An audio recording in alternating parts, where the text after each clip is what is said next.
Hello everyone, welcome back to Auto Trend TV. I am your Viprajesh again. And here is the Kia Seltos GT line, top of the line variant, the GTX Plus. It is a snazzy looking car. As you can see, it's got a whole lot of chrome elements at the front, along with this interesting knurled finish for the grille chrome inserts.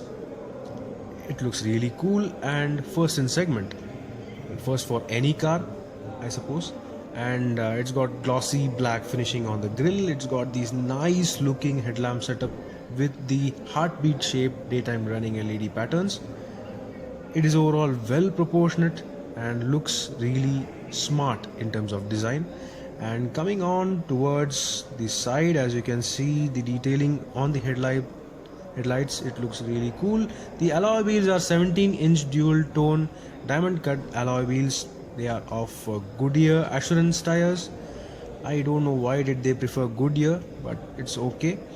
This is, as you can see, the size of the tire is 215, which is okay for this size of car. Moving on towards the back, you can see that even the rear wheels have disc brakes, so that's really good. The door handles are interesting. It's kind of Hyundai like, it is a whole single unit door handle, unlike the handle which usually has two sections. And the tail lights are similar in terms of design with the heartbeat shape, and this is the GT line badge over here. And of course it's a turbocharged GDI engine. Coming to the engine, it's a 1.4 liter turbocharged petrol engine producing around 140 horsepower. This is the Seltos badging over here, taking its place proudly. And yeah, that's just a quick walk around of the new Kia Seltos. I'll just get inside the cabin now. The first thing you might notice is the request sensor on the door handle. Opening the door is light, but the design is really impressive on the inside. But there are hard plastics on top of the door pad, whereas the soft padding is at the middle where you might place your hands. The mirror controls and window controls are standard affair quality, so it's definitely okay and will withstand the abuse. The speakers has got an interesting design detailing on it, and the bottle holders are really big and generous. There is this metal plate with Seltos, the door sill plate. And yeah, this is the interior. As you can see, it's got GT line stitching on the seats. It's a white leather. I don't know how clean would it be on the long run, but it's got contrast elements, black and red. Of course, this is a power adjustable driver seat. And over to the right side of the driver, you can see that it's got a push button start. It's got electronic stability program off, HUD display, and brightness controls and headlamp leveling as well. So moving into the driver seat, the first thing you might notice is the steering wheel. It is really good in design. It looks sporty. It kind of reminds you of various other BMW models. It has got all the audio controls and voice commands on the left side, whereas on the right side you get the instrument cluster, operation button, and cruise control functions as well. So this looks ordinary on when the vehicle is actually switched off. I couldn't switch it on because the battery is low. This here is the massive 10-inch touchscreen system, and there is the brand, it's Bose, and there is a Bluetooth mentioned over there, which is kind of silly, but overall the quality is really good. If you see, this side on the dashboard, on the left side, is a kind of soft material, but over on the top it's hard.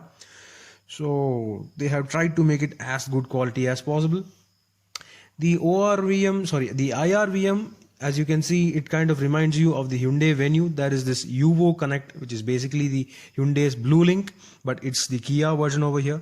And the IRVM itself is auto dimming. These are the sunroof control buttons and the interior dome light buttons. Sorry, I couldn't switch the vehicle on because the battery was unplugged. There is this sunglass holder popping out. Everything feels good quality, but except for this, the mirror on the sun visor for the passenger side isn't having any kind of lid or a sliding opening lid or something. It's just there. The driver side does not have a mirror, it has a ticket holder. The AC vents are of really good quality and have a good range of adjustment as well.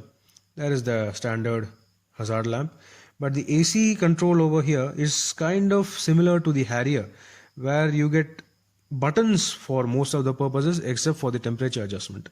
This here is the 6-speed manual transmission on the top end model variant, and it's got a push-up lever for the reverse gear as well. It's a really good quality thing, and we have this additional storage space. I think it's a wireless charger port along with 12-volt charging socket, a USB port and a smart charging socket as well. It's of decent size, and there are these seat ventilation options, the buttons basically for the passenger side and the driver side. And along with that you have the reverse camera and the 360 surround camera buttons as well. And there is this red stitching on the gear lever boot as well. There are additional couple cup holders, but the armrest here is actually weird. It's of okay-ish size, but underneath the lid of the armrest you can see that it's kind of bulged. There is an additional, it looks like it's got an additional storage space hidden, just like on the XUV 500, but it is not the case. This is actually a air purifier unit integrated into the armrest unit. So that's it. So yeah, I'll show you the pedal section. The pedals are aluminum finished and are really good to use, handy to use, no ergonomic flaws whatsoever. The dead pedal also is really well placed, and of course there is the steering adjustment lever over here. As you can see, telescopic and tilt adjustable steering wheels are becoming the standard now, especially in this price segment, and this is similar case over here. So that's also really good. So that's it at the front. Okay, yeah, there is a massive speaker at the front, just like a theater setup or a home theater setup.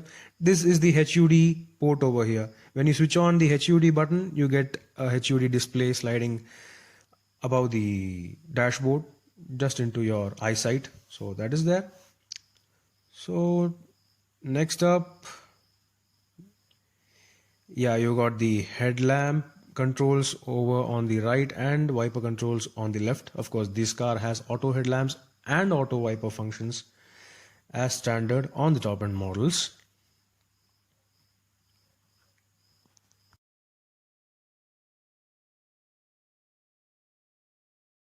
I'll right now get inside the back seats of the Kia Seltos.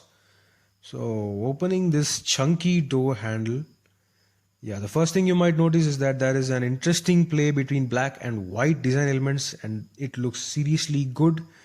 Everything here feels impressive in quality. Just look at the leather feel on the seats. Of course, these have pores, but this is not ventilated seats. There is a decent sized armrest with a couple holders. So yeah, once we put that aside, the back seat itself has got 3 headrests, which is really good, and it is even reclinable. It's a 2-step reclining back seat, so that's really good in this segment for 5-seater SUV. There are the standard rear AC vents, and as you can see, there is a smart purifier integrated into the front center armrest. So yeah, it looks to be like a decently spacious cabin. And where is the light? Yeah, there is the interior dome light for the backseat passengers. The placing is interesting. It's kind of on the middle of the cabin, but I think it will do the job exceptionally well. There is the sunroof over there. Sorry, I didn't open it because there was a person at the front. So yeah, that was a seat back pocket, and this is the rear door pad. As you can see, it got nice metal detailing to it. So I really like it. There is the Bose speakers with the same edgy design at the back as well. There is soft padding all the way in the middle only. So yeah, the another thing which I would like to show is that these sun blinds, which are really handy to use, just like on the Tata Hexa, they really cover the window very well. So yeah, these are the rear seats. Basically, they are of good quality, and yeah, there is this door sill plate with the Seltos branding as well. I'll just try sitting on the back seat behind the driver's seat, so that will actually help me judge the space better. So yeah, first thing, the legroom is okay. It is kind of similar to the Jeep Compass legroom which I reviewed yesterday.